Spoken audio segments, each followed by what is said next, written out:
আমি মাঠে দৌড়াতে থাকি, তাহলে আমার দ্বারা অ্যাক্টিভিটিগুলো কি হতে পারে? আমি বল মিস করব, বল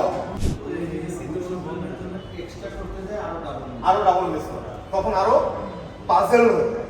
কোচ কি ভাবছে আমি নিজেই মানতে পারছি না। ওয়ার্ল্ডের যে ফার্স্ট টিমগুলো আছে তারা এগুলো নিয়ে কাজ করে। পার্সোনাল যারা ভালো প্লেয়ার, এখন টপ মানের প্লেয়ার যারা আছে, ফুটবলে বলে, ক্রিকেটে বলে, হকিতে বলে, তারা নিজস্ব পেমেন্ট করে, নিজস্ব ফাইন্যান্স করে তারা এই ধরনের সেশন করে। বাট আমাদের এখানে এই সুযোগটা খুব কম। আর এটা হেল্পফুল হলো কারণ যে আমরা অনেকে আছে যে ম্যাচ নিয়ে কখনো হেরে গেলে কীভাবে ওখান থেকে বেরিয়ে আসতে হয়, আবার নেক্সট ম্যাচের জন্য কীভাবে প্রিপারেশন নিতে হয়, এই ধরনের কিন্তু মেন্টালি সেট আপ আমরা অনেক সময় করতে যাই, দেখা যায় আরেকটা ম্যাচ চলে আসে। তো এটা যদি এরকম কিছু একটা সেশন টুর্নামেন্টের মধ্যেও থাকে বা এটা যদি কন্টিনিউ করে, তাহলে আমরা নিজেদেরকে শুধরায় নিতে পারবো যে আসলে নিজেকে মেন্টালি কীভাবে ঠিক রাখা যায় এবং পরবর্তী ম্যাচের জন্য কীভাবে এটা মেনটেন করা যায়। তার প্রভাব আমার টিম কোঅপারেশনে করছে, আমি রিসিভ করতে পারছি না, আমি ডেলিভার করতে পারছি না, তখন আসলে এই থটকে শিফটিং করার কিছু টেকনিক আছে। এই সেশনগুলো আমার কাছে মনে হয় যে শুধু হকি প্লেয়ারদের জন্য না, মোটামুটি সব স্পোর্টসের জন্যই জরুরি।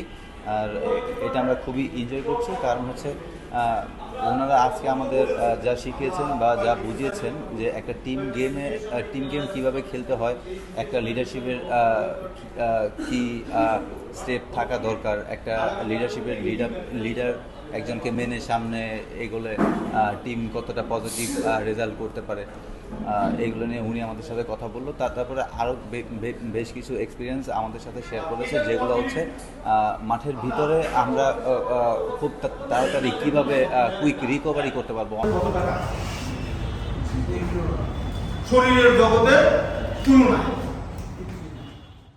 বলতে গেলে একটা স্পোর্টসের জন্য মেন্টালি হেলথের জন্য এটা অনেক ইম্পর্টেন্ট। অ্যান্ড আমি মনে করি পার্সোনালি দরকার আমাদের, কারণ এরকম সেশন আমরা আগে কখনো পাই নাই, এটাই ফার্স্ট হচ্ছে এবং আমরাও এক্সাইটেড যে করতেছি জিনিসটা।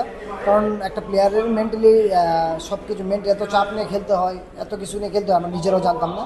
বাট এই ক্লাস করার পর বা এই সেমিনার করার পর আমরা জানতে পারলাম। বাট দেখা যাচ্ছে যে দিন শেষে আমাদের মাথায় মস্তিষ্কে যেগুলো থটস থাকে এগুলো ইম্পর্টেন্ট, এগুলো জানা ইম্পর্টেন্ট, নিজেকে জানা ইম্পর্টেন্ট, মেন্টালি চাপটা কতটুকু আমরা নেই, কতটুকু নিতে পারি ম্যাচের মধ্যে, এটা ইম্পর্টেন্ট। অ্যান্ড সব কিছু মিলে এই সেমিনারটা আমাদের জন্য ইম্পর্টেন্ট ছিল।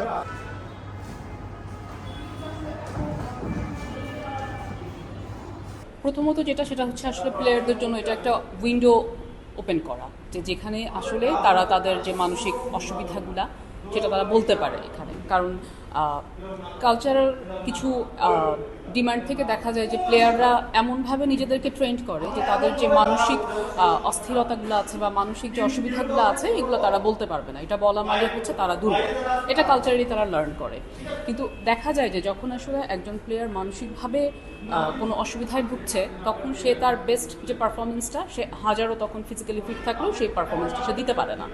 মানসিক ব্যাপারটা এরকম যে এটা একটা মাসল ট্রেনিংয়ের মতো, যে ফিজিক্যালি যেমন তাদের অনেক কঠিন প্রশিক্ষণের ভেতর দিয়ে যেতে হয়, তেমনি কিছু মানসিক দক্ষতা সেগুলোও যদি তারা ঠিক ওইভাবে মাসল ট্রেনিংয়ের মতো করে প্র্যাকটিস করে, তখন যেটা হয় যে দুটা কম্বিনেশন তারা অনেক ভালো পারফর্ম করতে পারে। প্লেয়াররা একটা টিমে কাজ করে, আমরা প্রথমত চেষ্টা করেছি ইন্ডিভিজুয়াল নিয়ে ছোটো ছোটো কিছু কাজ করার, যে ইন্ডিভিজুয়ালের কনফিডেন্স ডেভেলপমেন্টের টেকনিকগুলো কী, টুলসগুলো কী, সেগুলোকে তাদের মধ্যে আমরা একটু ডিসেমিনেট করার চেষ্টা করছি, যেন পরবর্তীতে সেগুলো তারা একটু প্র্যাকটিস করতে পারে। Then as a team player individual কী কী রোল প্লে করতে পারে টু বি কালেকটিভ এফোর্টগুলোকে খুব ইফেক্টিভলি এনশিওর করার জন্য মাঠে ইনস্ট্যান্টলি ছোটো ছোটো কিছু ডিসিশন মেকিংয়ের জায়গা তৈরি হয়।